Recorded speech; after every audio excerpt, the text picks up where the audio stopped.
Hey everyone, my name is Perry. I'm an electrical and biomedical engineer, and today we're going to be breaking down some of the technology in this episode of Grey's Anatomy.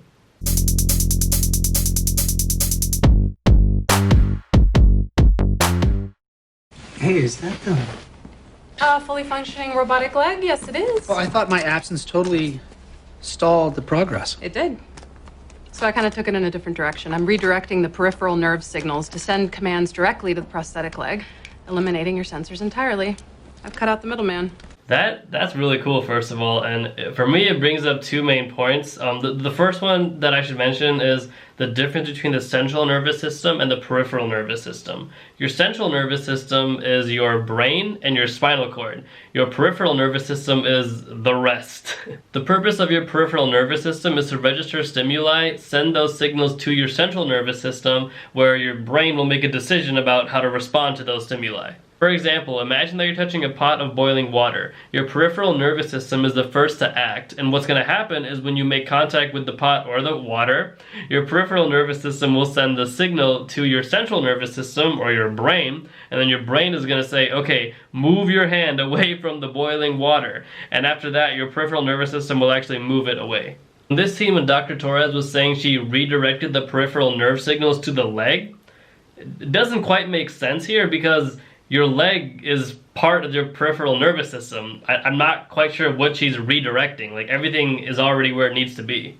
With patients who've lost their arms or legs and they choose to wear a prosthetic limb, their nerve endings still exist to the missing limb. This phenomenon is called a phantom limb, and by amplifying the nerve signals that already exist, they can move a prosthetic limb as if it was their own biological one. This technology exists today, and the biggest drawback for the patient is that they're losing their sense of touch, but they are getting a whole new arm which they can use for everyday tasks. The newest innovations in this field is that you can actually give the patient a sense of touch once again, and this is what's being currently developed right now. When your heart beats next to mine, That's his heart in hologram.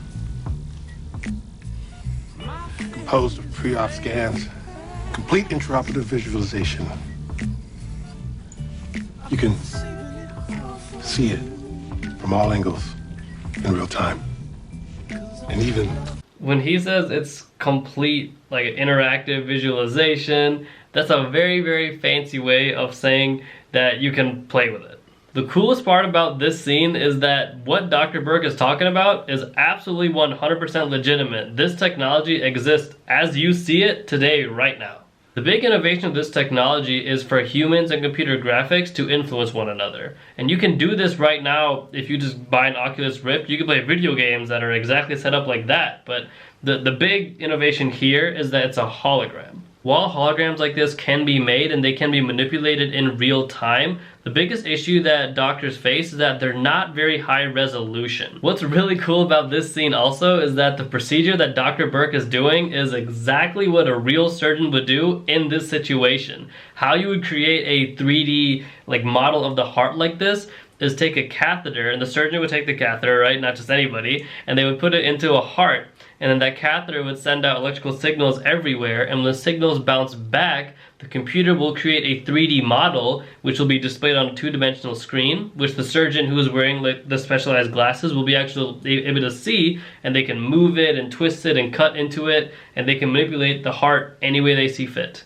Research like this is really, really important because it makes life a lot easier for surgeons to visualize not just the heart, but anywhere inside of the human body, because it's really difficult. Like, what we have currently today is that surgeons have to look at multiple computer screens, each showing you different images, and then they have to reconstruct the actual organ in their mind. Whereas with this technology, you can just reconstruct it right there.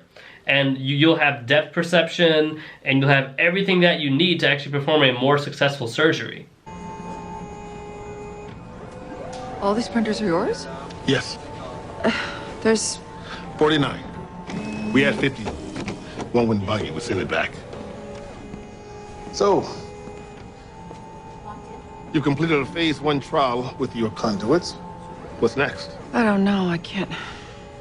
That is a beautiful lab filled with 49 3D printers, and I don't even think I had access to 49 printers as an engineer at my university. Even today, we're using 3D printed hearts and putting them into patients with, well, I should probably clarify that. Most cases, you're not actually entirely printing a 3D heart, but for example, for a valve replacement, then you're 3D printing that valve. And the best part about this is you can 3D print to exactly the patient's specification for what their specific heart is. These 3D printers also largely eliminate the need for organ donation.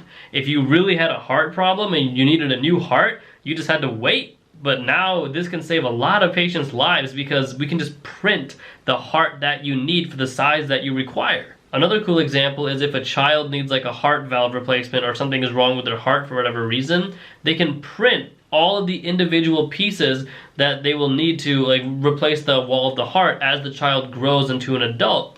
And it's not going to cost very much. You can print exactly the piece they need for every single age.